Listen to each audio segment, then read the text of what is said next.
A Brexit fishing row between Britain and the European Union has exploded, with UK fishermen and campaign groups declaring a state of emergency in the English Channel and southern North Sea.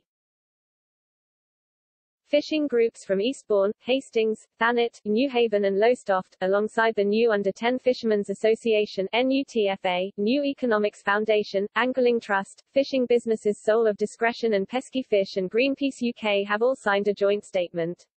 They are calling on Boris Johnson and his Conservative Party government to take urgent measures to protect fishing communities and our oceans. In the English Channel, the plans propose supertrawlers over 100 meters, bottom trawlers and fly shooters should be banned immediately for the 10 offshore marine protected areas (MPAs) that have been designated, more than 12 nautical miles from the coast. Greenpeace UK said, this will help marine ecosystems to recover from intense fishing pressure and impacts on the seabed, revitalize fish populations and help local fishermen by boosting catches and reviving coastal communities. And it would be a vital step towards the scientifically supported target of fully protecting at least 30% of our oceans by 2030. The groups are calling for an immediate ban on pelagic trawlers over 55 meters, as well as fly shooters, on the grounds of the precautionary objective in the Fisheries Act, and based on the immense threat these fishing methods pose to the livelihoods of fishermen along the south coast. Greenpeace UK said this would also protect local fishermen from any displacement of industrial vessels banned from English Channel offshore MPAs. The groups want a full and thorough assessment of the environmental and local economic impacts of both fishing methods in the waters of the English Channel before any decisions about granting fishing licenses are made. In the southern North Sea, similar to the English Channel, there is a call for pelagic trawlers over 55 meters and fly shooters to be banned immediately from the entire stretch of water.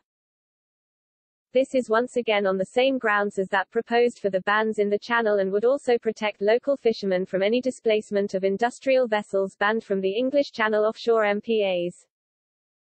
Again, they want a detailed assessment of the environmental and local economic impacts of both fishing methods to be conducted before any decisions are made about granting fishing licenses. Greenpeace UK said in a press release, fishers along the south and east coasts have had their livelihoods devastated after years of unchecked industrial fishing by pulse trawlers, supertrawlers and fly shooters. This has severely depleted fish populations, particularly in inshore waters, leaving some local fishers with nothing left to catch. Less than one-third of key UK fish populations are in a healthy state. Supertrawlers, all of which are EU-owned, spend thousands of hours fishing in UK waters annually, including in marine protected areas.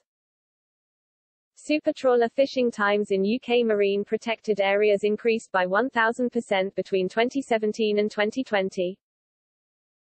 Industrial fly shooters began focusing operations on UK waters off the south and east coast following the electric pulse trawling ban. Fly shooting is a highly efficient industrial fishing method with immense catching capacity, which poses a threat to fish populations and the seabed. Jerry Percy, director of the New Under 10s Fishermen's Association, said, "It's really quite simple.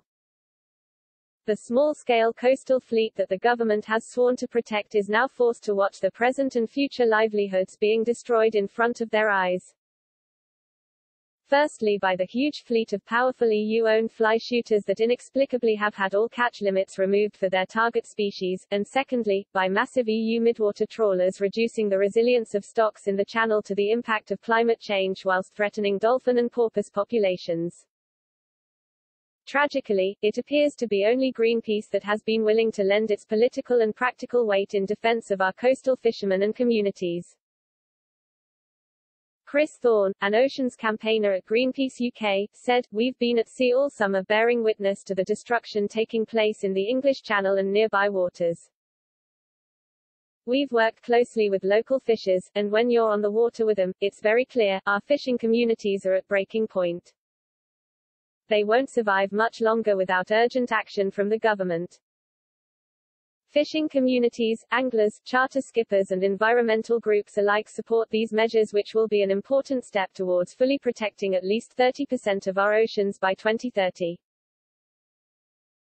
We hope that by coming together to fight for the same thing, our government will finally start taking practical steps towards delivering this goal.